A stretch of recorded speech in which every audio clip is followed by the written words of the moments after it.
meu irmão, minha irmã, hoje nós vamos meditar sobre o Evangelho de João, capítulo 4, já no terceiro domingo da Quaresma. Como é um evangelho belíssimo e cheio de detalhes, eu não vou ter tempo, até que eu gostaria de falar de muitos detalhes desse evangelho, porque é um evangelho cheio de sinais, com muita riqueza. Mas eu vou me deter apenas em alguns pontos que creio eu que sejam importantes para nós meditarmos nesse domingo, nesse terceiro domingo da Quaresma. O Evangelho, na liturgia, começa dizendo assim, que naquele tempo, Jesus chegou a uma cidade da Samaria chamada Sicar.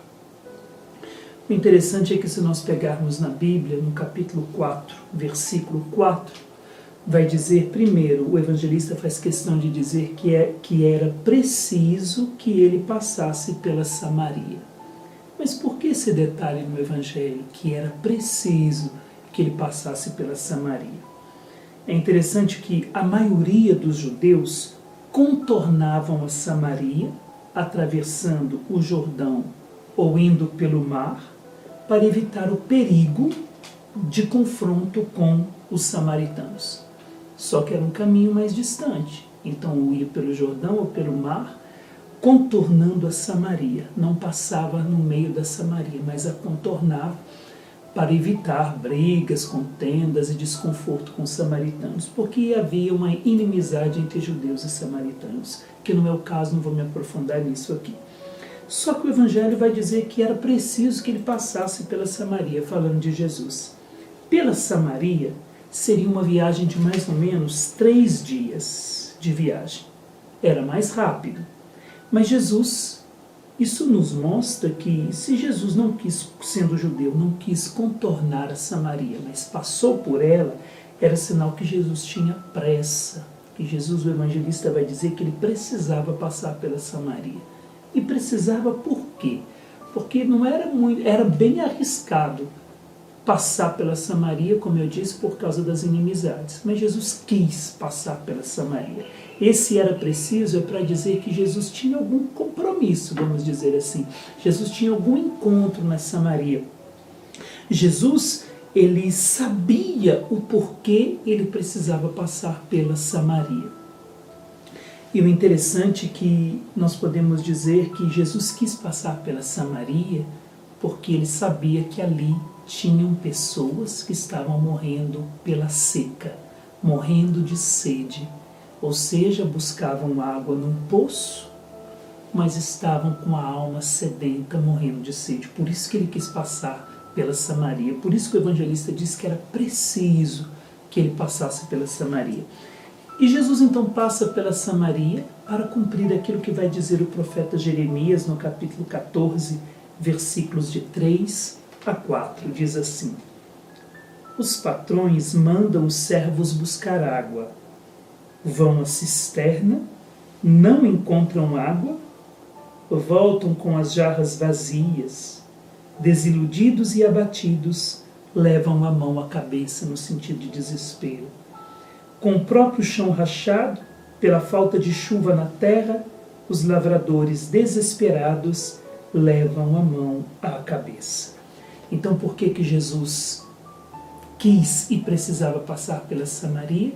Para cumprir, para dizer que ele era a solução para esses patrões que mandavam os seus servos buscar água e já não encontravam mais água.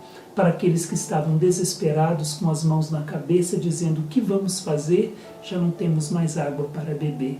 Então Jesus passa na Samaria, porque ele sabia muito bem que as pessoas que lá moravam, os samaritanos, estavam vivendo assim, morrendo de sede, sem conhecer a água viva que só Jesus podia dar. E o interessante é que vai dizer que Jesus então Jesus chega a uma cidade da Samaria, passando por dentro da Samaria. Jesus chega numa cidade chamada Sicar. O evangelista faz questão de dar o nome da cidade. A palavra Sicar significa cidade de bêbados. Bêbados por quê? Porque bebiam de uma bebida que não era aquela que eles deveriam beber. Bebiam de uma bebida errada. E Jesus queria realmente tornar essa cidade Sicar, levá-la à essência da sua vocação. Se essa cidade, cujo nome significa cidade de bêbados, ou seja, o lugar onde as pessoas se embriagam, Jesus queria dar a eles a possibilidade de se embriagarem de uma outra bebida. Como aconteceu em Atos dos Apóstolos, os discípulos, os apóstolos, se embriagaram do Espírito Santo e foram reconhecidos como, foram até criticados, dizendo que eles já estavam bêbados ainda na parte da manhã. Então é dessa água, é dessa bebida que Jesus queria dar aos samaritanos, a cidade de Sicar, já que a vocação dessa cidade era ser a cidade de bêbados. Jesus queria dar uma bebida que embriagava para a vida eterna. E vai dizer assim no Evangelho, alguns detalhes que eu vou dar, né? Perto do terreno que Jacó, então Jesus chega numa cidade da Samaria chamada Sicar, perto do terreno que Jacó tinha dado a seu filho José. Poderia falar um pouquinho de José, mas senão o vídeo vai ficar muito grande. Então vamos lá. Era aí que ficava o poço de Jacó. Cansado da viagem, Jesus sentou-se junto ao poço. Só nesse evangelho, no capítulo 4, nós vemos a palavra poço ser repetida 4 vezes. Então eu vou me deter hoje na palavra poço. O que é o poço na Sagrada Escritura? Mas antes disso eu gostaria de dizer que Jesus sentou-se junto ao poço. Interessante que o termo grego vai dizer que Jesus sentou-se sobre a fonte, ou seja, ele sentou por cima dela, não do lado, mas por cima dela. E por que esse gesto de sentar por cima dessa fonte, dessa cisterna, desse poço? Esse gesto de Jesus é para dizer que ele era maior do que aquela fonte. Aquele que senta sobre alguma coisa na Sagrada Escritura significa que ele toma posse daquilo. Nós vemos isso no Salmo, né? Moabe é minha bacia de banho, sobre Edom colocarei o meu calçado. Ou seja, se Moabe é minha bacia de banho, sinal que eu sento sobre essa bacia, eu tomo posse dela, principalmente Moabe, que era uma cidade pecadora, ou seja, eu tomo posse dela. Era uma região, né, Moabe, a região dos Moabitas, uma região de pecadores, e no Antigo Testamento, mas Jesus, então quando vai dizer Moabe é minha bacia de banho, significa que eu tomo posse dela. Então Jesus senta sobre o poço para dizer, eu sou maior do que esse poço, e eu tomo posse desse poço. Eu sou maior do que ele e tomo posse dele agora, porque eu sou o verdadeiro poço. E já que eu disse que nesse texto bíblico nós temos a palavra poço 4 vezes, eu quero falar então desse poço que Jesus, sobre o qual Jesus sentou. Nós temos outros detalhes no Evangelho, o horário, o meio-dia, quem é essa samaritana que vai vir ao encontro de Jesus, mas não vem ao caso. Isso, quem sabe, eu falarei num outro momento que surgir na liturgia esse Evangelho da Samaritana de novo. Posso falar da Samaritana, quem era essa mulher, porquê desse horário de meio-dia, etc. Mas hoje eu quero falar então do poço. O poço na Bíblia é o lugar do encontro, lugar da fecundidade, ligado geralmente à mulher, ao casamento, lugar da compreensão, lugar da inteligência, lugar da revelação das coisas escondidas. Então é lugar da revelação de Deus, onde Deus revela a sua graça. E nós vemos isso em muitos episódios na Sagrada Escritura que fala de poço, onde Deus sempre revela alguma coisa, revela a sua graça, dá a graça da fecundidade, é o lugar que Deus se revela e revela a sua graça. Isso nós podemos ver, tem 2 textos que eu gostaria de pegar, de Gênesis e de Êxodo. Eu vou pegar o de Êxodo primeiro, porque o de Gênesis eu gostaria de explicar. Então, Êxodo capítulo 2, versículo 15, diz assim.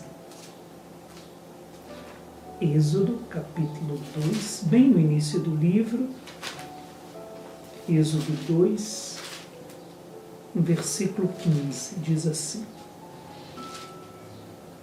Quando o faraó soube do acontecimento, procurou matar Moisés. Este, porém, fugiu do faraó e foi parar na terra de Madiã. Ali ficou sentado junto a um poço. E foi ali, nesse poço, que ele conheceu a sua esposa Séfora. Então, ou seja, Num poço, Deus revelou para Moisés aquilo que os seus projetos, os seus planos para o futuro. Ali começou. Então ele vai conhecer o seu sogro, ele vai ser hospedado na casa do seu sogro, e ali vai começar o projeto de Deus, até que um dia ele vai levar, então, as ovelhas do seu sogro para pastar além do deserto, e vai ter aquela experiência da sarça ardente. Mas eu quero me deter em Gênesis capítulo 29, de 1 a 10. O texto diz assim: Jacó continuou a viagem e chegou às terras do Oriente. Viu no campo um poço, junto ao qual descansavam 3 rebanhos, pois eram desse poço que os rebanhos bebiam água. Havia uma grande pedra na boca do poço. Só quando todos os rebanhos estavam reunidos é que rolavam a pedra da boca do poço e davam de beber às ovelhas. Depois recolocavam a pedra em seu devido lugar. Jacó perguntou-lhes: De onde sois, irmãos? Somos de Harã, responderam. E Jacó continuou: Conheceis Labão, filho de Nacor? Conhecemos, responderam. Ele está bem? Perguntou Jacó. E disseram: Sim, está bem. Olha, aí vem sua filha Raquel com as ovelhas. E ele lhes disse: Ainda é cedo para reunir os rebanhos. Por que não dais de beber às ovelhas e não as levais de novo a pastar? Eles responderam: Não podemos fazê-lo enquanto não se reunirem todos os rebanhos. Só então removeremos a pedra da boca do poço e daremos de beber às ovelhas. Jacó ainda conversava com eles quando chegou Raquel com o rebanho do pai, pois era pastora. Ao ver Raquel, etc. Não vou ler o versículo 10, só até o versículo 9. O que eu gostaria de falar sobre isso? Um poço no deserto. Um poço no deserto, quando nós vemos aqui em Gênesis 29, é a maior riqueza que se tem. No meio da seca, no meio de um lugar onde não tem onde beber água, onde matar a sua sede, então um poço no deserto é a maior riqueza que se tem. 3 rebanhos. Os rabinos vão dizer que esses 3 rebanhos que vieram, que Jacó vai encontrar aí nesse poço, representam então Moisés, Arão e Miriam, que são os 3 irmãos aí nessa mesma família. Nós vamos ver que havia uma pedra pesada que fechava o poço, uma pedra que era maior do que os homens, uma pedra que um homem só não conseguia tirar. Então era preciso que se reunissem todos os rebanhos para que aqueles que acompanhavam os rebanhos pudessem então tirar essa pedra. Interessante que o texto fala de rebanhos, não fala de pastor. Ou seja, é como se essas ovelhas estivessem sendo conduzidas, mas não ainda pelo pastor. As ovelhas vinham beber água, mas ainda não tinha pastor, porque o verdadeiro pastor seria encontrado lá na Samaria, quando Jesus estava sentado no poço como o verdadeiro pastor. Então você pode ler, só vai dizer que havia um rebanho, os 3 rebanhos, não se fala de pastor. Só se fala de Raquel depois como pastora, primeira vez na Bíblia. Então, porque quando Raquel chega, ela vai antecipar a abertura do poço, etc. Enfim, havia essa pedra pesada que fechava o poço, uma pedra grande que era maior que esses homens e maior do que tinha que juntar todos para poder tirar essa pedra. O poço fechado aqui significa um poço sem livre acesso, água racionada, é um poço fechado. Então, um poço fechado não tem revelação, um poço fechado não tem, a graça de Deus não é revelada, isso na cultura bíblica. Raquel chega, a própria palavra Raquel significa ovelha. Ela chega e antecipa a abertura do poço. Então todos podem beber. Olha que interessante. Quando Raquel chega, o poço então vai ser aberto e todas as ovelhas poderão beber e aqueles que acompanhavam as ovelhas. Então ela antecipa a abertura desse poço. É o que vai acontecer, o que nós vimos também no Evangelho. A samaritana, uma vez que Jesus dá para ela dessa água viva, todos vão poder também, todas as outras ovelhas poderão beber dessa água. É tão verdade que no final do Evangelho vai dizer que as pessoas da cidade vieram até Jesus, não só por causa daquilo que a samaritana havia dito. Então, as pessoas se converteram, voltaram para Jesus, puderam também beber dessa água que essa samaritana antecipou. O poço aberto é um poço desvelado, ou seja, para revelar. Na cultura do Antigo Testamento, quando se abre um poço, está abrindo a Torá, está desvelando a Torá, está desvelando a palavra de Deus, está tirando o véu e revelando a palavra de Deus para as pessoas. Abrir um poço é a mesma coisa que revelar a inteligência da vontade de Deus. Quando esse poço foi aberto, significa que a vontade de Deus começou a ser revelada e a inteligência dos homens começou a se abrir para receber a vontade de Deus. Porque aí nós vemos então todo o início aí dessa vida de Jacó. E o interessante é que vai dizer que existia uma pedra muito pesada que precisava unir os rebanhos para que as pessoas que acompanhavam pudessem juntas abrir esse poço. Só que aqui vai dizer que Jacó abriu sozinho o poço. Tirou a pedra sozinho. Que força é essa que Jacó teve? É interessante que os rabinos vão dizer que a beleza de Raquel deu forças para que Jacó sozinho tirasse a pedra desse poço e revelasse para ela qual era também a vontade de Deus.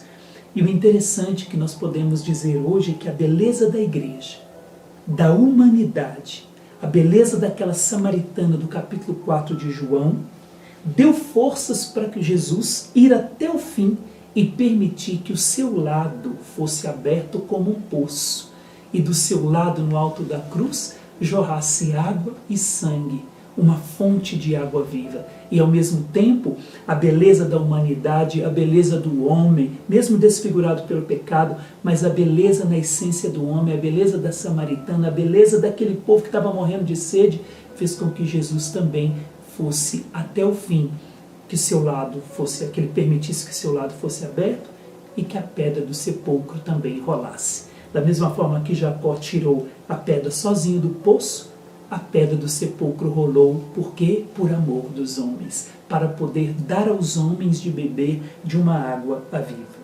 viva. Assim, interessante que vai dizer que a mulher, lá no versículo 28, a samaritana então deixou seu cântaro e foi à cidade. Assim ela pode deixar seu cântaro. Por quê? Não precisa mais dele, pois não terá mais sede, pois estaria tão repleta que não deseja mais outra bebida, a não ser essa água viva que Jesus tinha para dar. A revelação da sua graça, a própria vida de Jesus sendo entregue e sendo ofertada. Ela terá mais desejo, sempre desejo, ela vai desejar cada dia mais dessa água, mas sede ela não terá mais. Então a água que Jesus dá, ela mata a nossa sede. Sede nós não teremos mais. Teremos desejo cada dia mais de beber dessa água, mas a sede não mais, porque ele sacia a nossa sede. Foi o que Jesus fez com essa samaritana, no poço, abriu para ela, deu para... Jesus é esse poço aberto, não mais um poço fechado, mas um poço que revela toda a vontade de Deus na vida daquela mulher.